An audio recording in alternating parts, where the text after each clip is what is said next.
damay jóge fii ñu dem wax sur un autre joueur bi nga xamante ne nag jamono ji tamit dafa amaat blessure muy Assane Diao l'attaquant des Lions formé en Espagne football na ci équipe bi nga xamante ne moom mooy le Betis Séville donc moom itamit mu nekk un très bon joueur Assane Diao joué na ak ñoom Joaquim ak ñoom Ruibal joué na ak ñoom Fornals football na ak Isco football na ak Avila jamono ji gis nañ nekk ci Betis Séville dañu nekk ci benn gestion bu bees il y a de jeunes joueurs mais nag Habib dafa jóge Betis dem fële nga xamante ne moom mooy ca Como une équipe entraînée par Cesc Fabregas comme ni ma leen ko waxee woon sànq l'ancien milieu de terrain de la Roja un technicien un joueur très élégant waaye nag Fabregas dafa yëkkati ay kàddu nee na kontaanul sur la convocation de Assane Diao loolu la Fabregas wax donc mu nekk yi tamit vraiment kàddu yi nga xamante ne man xaw na ma surprendre tuuti donc dama leen di liiral tamit kàddu yi nga xamante ne moom la Fabregas ki yëkkati donc Cesc Fabregas allume sévèrement le Sénégal et Pape Thiaw pour Assane Diao il ne devrait pas être convoqué mais il s'en fiche kàddu yooyu noonu moom la yëkkati Cesc Fabregas nous nous soucions de l'état des joueurs du Sénégal parce que ñun li ñuy gënal mooy joueur bi nga xamante ne dañ lay convoqué sooy ñëw dans la tanière nga nekk à 100% loolu mooy gënal coach bi et Pape Thiaw laataa muy convoqué ki nga xamante ne moom mooy Assane Diao Assane dafa ñëwaat dans la compétition bi Como di football ak Juventus Fabregas daf ko indi ci groupe bi et boobu Assane n'était pas à 100% mais match boobu noonu joué wul bi Como doon football avec la vieille dame Assane était dans le groupe il n'a pas joué bi loolu rombee Como football na ak équipe bi nga xamante ne moom mooy Parme Como football na ak Parme comme ni ma leen ko waxee sànq dama leen di joxaale tamit les résultats en direct donc Chelsea mi ngi football ak Burnley Chelsea moo mené Burnley sur le score de 1-0 grâce à un but de Pedro Neto. Alors on va toujours rester avec cette information de Assane Diao donc Assane bi Como di football ak la Juventus de Turin match boobu noonu Como moo gagné woon sur le score de 2-0 donc Assane Diao était sur le banc mais footballul woon Como bi mu footballee ak équipe bi nga xamante ne moom mooy la Juventus dafa dem fekk ci équipe bi nga xamante ne moom mooy Parme bi ñuy football ak Parme Cesc Fabregas dafa jëlaat Assane Diao tegaat ko ci banc bi mais ci match boobu noonu il est rentré à la 46e minute de jeu donc si deuxième mi-temps bi si la Assane Diao dugg ci bile rencontre Como bi mu footballee ak Parme dafa dem football ak Hellas Vérone match boobu noonu Assane Diao était titulaire waaye bi ñu footballee ba à la 54e minute de jeu Fabregas dafa génne Assane Diao bi ñu footballee bi Como footballé contre Hellas Vérone dafa dem fekk ji équipe bi nga xamante ne moom mooy le Napoli au stade Diego Armando Maradona match boobu noonu ñu jeexee sur un nul vierge Assane Diao a joué 90 minutes dans ce match électrique c'est juste un petit rappel avant may ñëw nag ci sama propre appréciation sur les dires de Cesc Fabregas laata Pape Bouna Thiaw di convoquer Assane Diao ñun ñëpp seetaan nañu ci match boobu noonu Assane a joué 90 minutes et il s'est retrouvé avec une note de 6,4 il a joué les 90 minutes Alvaro Morata ñi amoon une note de 6,5 Nico Paz ñi amoon une note de 7,1 donc ñii ñoo nekkoon le trio d'attaque ak Adey moom moo am une note de 5,6 donc gis ngeen ne que Assane Diao joué na 90 minutes moo am une note de 6,4 match boobu seetaan naa ko j'ai suivi l'intégralité du match bi nga xamante ne Assane football na ko face au Napoli donc cela veut dire que contre la Juventus contre Parme contre Hellas Vérone contre le Napoli Assane Diao était présent dans le groupe contre Juventus joué wul contre Parme dugg na dans la deuxième mi-temps contre Como moo démarré contre Napoli il a joué 90 minutes waa léegi 4 matchs consécutifs le joueur il est dans le groupe il revient de blessure on était tout à fait d'accord dans la gestion de Cesc Fabregas parce que premier match bi ci conférence de presse bi nga xamante ne defoon na ko avant la rencontre face à la Juventus dafa yëkkati ay kàddu et comme ni ma leen ko waxee gars yi on va toujours rester dans l'objectivité de nos analyses et duñ fi wax loo xamante ne maîtriser wuñ ko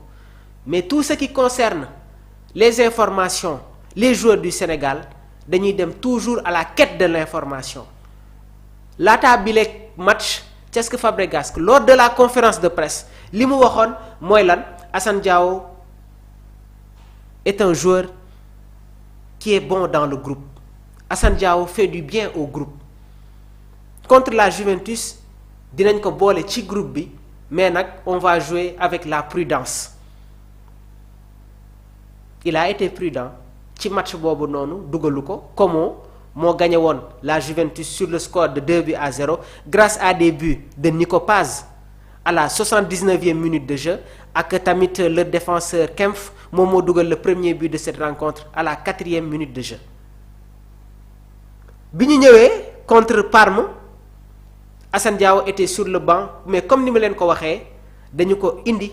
dans la deuxième mi-temps donc Cesc Fabregas est toujours dans la gestion on est tout à fait d'accord avec lui parce qu'un joueur qui revient dans la compétition pour mu bañ a am rechute il ne faut pas prendre de risques bi ñu footballé contre Parme contre Hellas Vérone match boobu noonu Como moo gagné sur le score de 3-1 grâce à des buts de Douvikas Poch ak Vojvoda Como moo gagné woon sur le score de 3-1 Assane Diao était titulaire dans cette rencontre mais Cesc Fabregas mi ngi ko génnee à la 54e minute de jeu et Assane Diao s'est retrouvé avec une note de 6,1 donc benn match bi mu ñëwee daf ko teg ci banc bi match bi ci sopp mu dugal ko dans la deuxième mi-temps beneen match bi mu démarré loo ko génne ko ci deuxième mi-temps bi et laata Pape Thiaw di ko convoqué il a joué 90 minutes mais dans la logique si un joueur qui avait une blessure revient dans la compétition en enchaînant 3 rencontres mais face au Brésil surtout ñuy dem ci Coupe d'Afrique des Nations mais Pape Thiaw va pas hésiter pour aller convoquer le joueur où est le problème donc c'était un petit rappel pour ñu leeral mbir bi sur la situation de Assane Diao c'était un petit rappel pour ñu leeral tuuti la situation de Assane Diao donc effectivement quand il revient dans la compétition et joue 90 minutes avant sa sélection mais effectivement Pape Thiaw daf koy convoqué donc en conférence de presse Cesc Fabregas a dézingué le Sénégal et Pape Thiaw à cause de la convocation d'Assane Diao lors du dernier rassemblement l'attaquant de Como était arrivé avec une blessure avant de repartir d'accord kon léegi su ma ko déggee bu baax mooy bi Pape Thiaw di woo ki nga xamante ne moom mooy Assane Diao dafa fekk ne que joueur bi dafa amoon blessure mais léegi le sélectionneur su ko neexee mun na woo joueur bi boole ko ak le staff médical de la tanière ñoom it ñu gën ci am une approche beaucoup plus approfondie mais c'est ça la réalité léegi Pape Thiaw su ko neexee bokk ni ci ay prérogatives am quand il convoque un joueur comme ni ma leen ko waxee sànq il y a toujours des discussions day waxtaan avec le concerné et man jàpp naa ne que si Assane Diao n'était pas prêt s'il ne se sentait pas bien il n'allait pas déférer à cette convocation gars yi c'est ça la réalité. Léegi nag c'est l'une des affaires qui ont le plus fait parler pendant le dernier trêve, pendant le dernier rassemblement des Lions. Assane Diao, depuis mars 2025, avait été rappelé par Pape Thiaw pour les 2 matchs amicaux contre le Brésil et le Kenya, mais l'attaquant de Como, arrivé pas à 100% de ses conditions physiques, était vite reparti en Italie, une convocation qui a fortement agacé dans son club et qui rend compliqué sa sélection pour la Coupe d'Afrique des Nations prévue du 21 décembre au 18 janvier au Maroc. Est-ce que Fabregas nag ci boobu les conférence dafa yëkkati ay kàddu nee na ça n'a aucun sens. Donc présent en conférence de presse ce samedi, l'entraîneur des Lariani maanaam Como noonu lañ leen di woowee les Lariani. Cesc Fabregas a d'ailleurs évoqué la possibilité de libérer l'ancien joueur du Real Betis pour la CAN. Pour moi, c'est illogique. A lâché le jeune technicien espagnol, l'ancien milieu de terrain du FC Barcelone et Arsenal a surtout fustigé la dernière convocation du joueur de 20 ans. Revenu de blessure, il était absent pendant 7 mois, a joué 3 petits matchs et maintenant il part en sélection, se blesse et sera de nouveau indisponible. Il a joué 3 petits matchs. Loolu la Fabregas ko wax, il n'a pas joué 3 petits matchs. Il était présent face au Parme, face au Hellas Vérone et face au Napoli. Assane Diao a joué 90 minutes dans ces rencontres. Il a joué 90 minutes. Donc c'était pas un petit match, surtout face à une équipe du Napoli entraînée par Antonio Conte. Et si genre match yooyu noonu, effectivement, il y a de l'intensité.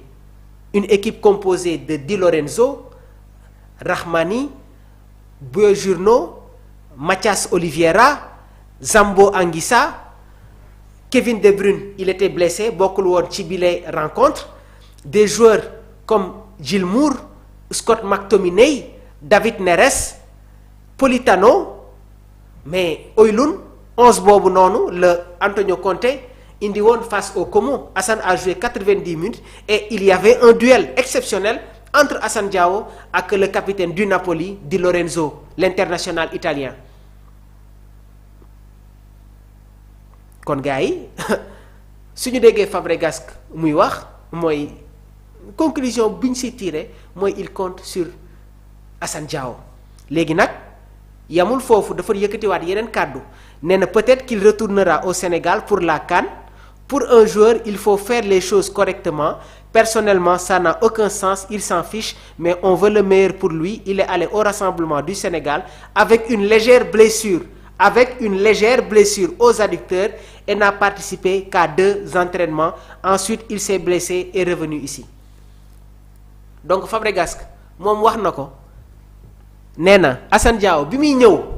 fi nga xamante ne moom mooy ci rassemblement bi dafa indaale woon une petite blessure. Donc Assane Diao bi mu defee entraînement ak équipe bi ak la tanière si la amaatee benn blessure, loolu moo tax mu delluwaat ci clubam. Léegi nag peut-être qu'il retournera au Sénégal. C'est des propos yi nga xamante ne Cesc moom la yëkkati, mais je pense que Assane s'il revient aussi dans la compétition amaat quelque temps de jeu, Pape Thiaw du hésiter dem woowaat ko. Donc